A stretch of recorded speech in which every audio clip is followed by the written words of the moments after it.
and your delegation to Kenya. You are amongst brothers, you are amongst sisters. Your visit to our country, Your Excellency, your state visit has been long in coming. We have been waiting, and we are grateful that finally you have come, and we are delighted that you are amongst us. This visit, Your Excellency, affirms the cordial relationship between Kenya and South Africa and our shared desire to deepen the bonds between our two countries.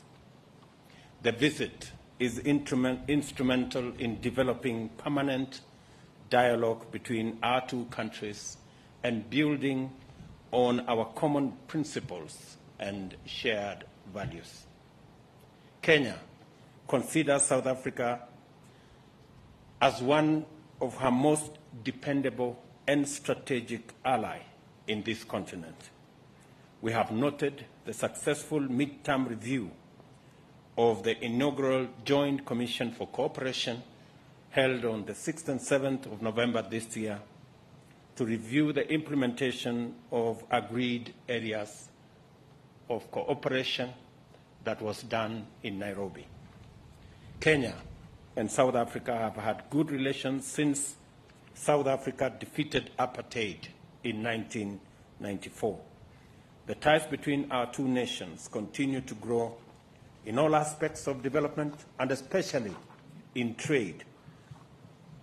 And the two countries have ratified the Africa Continental Free Trade Area, emphasizing our shared commitment to the promotion of intra-Africa trade.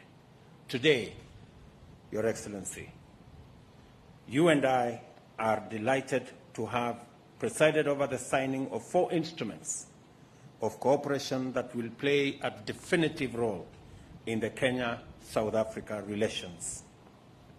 They are 3 memoranda of understanding and 1 agreement on cooperation in the fields of correctional services, cooperation in the fields of housing and human settlement, cooperation between Kenya School of Government and the National School of Governments from South Africa, and the agreement on audiovisual co-production. On behalf of the people of Kenya, I express Kenya's appreciation on the progress we have made in the long-awaited visa-free regime between Kenya and South Africa.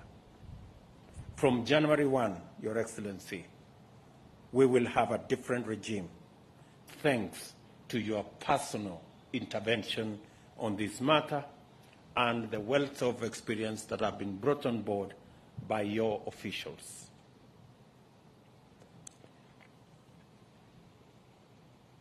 Kenyans holding ordinary passports will be allowed to enter South Africa on a visa-free regime for up to 90 days per calendar year.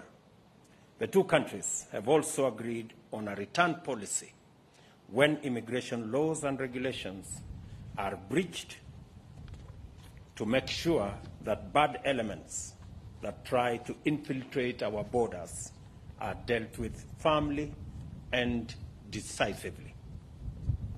President Ramaphosa and I have also agreed to develop a sustainable mechanism to identify, monitor, and resolve non-tariff barriers that limit the trade potential between our two countries. We can only reap the full benefits of the MOUs and agreements we have signed through the full and effective implementation of all the undertakings we have committed ourselves to. It is important that we continue to demonstrate the viability and usefulness of the JCC mechanism in improving the quality of our relations. We are concerned over the continuing threats to international peace and security, particularly conflicts in the Horn of Africa, the Great Lakes region, and the Sahel. These conflicts cause suffering, disorder, and lead to unsafe migration and weakening of states. Your Excellency, I want to thank you specifically for providing the necessary leadership that saw the resolution, at least at the technical level, and now that implementation will be carried out on the matters between Tigray and the government of Ethiopia. Kenya and South Africa commit to play our roles in the pursuit of sustainable peace and security in Africa and the world through the Africa Union Peace and Security Council and UN Security Council frameworks.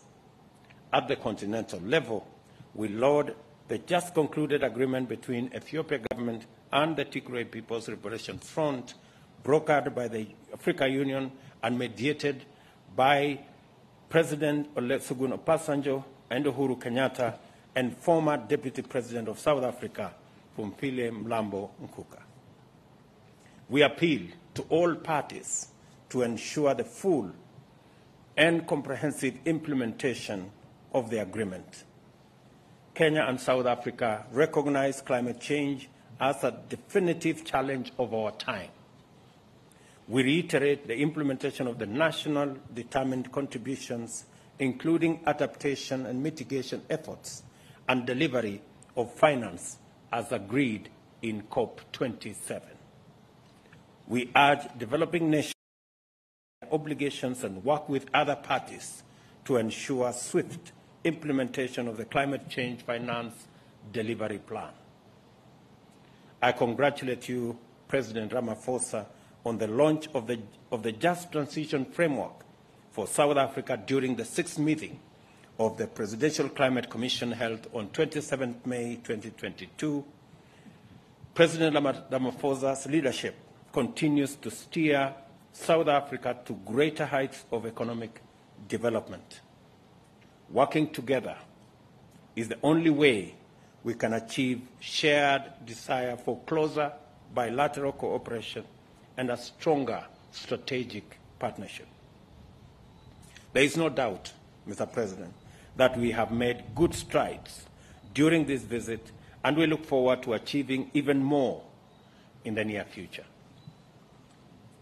I thank you, Your Excellency, Mr. President, for the state visit and convey the best wishes of peace, stability to the government and the great people of South Africa. Thank you, and God bless you.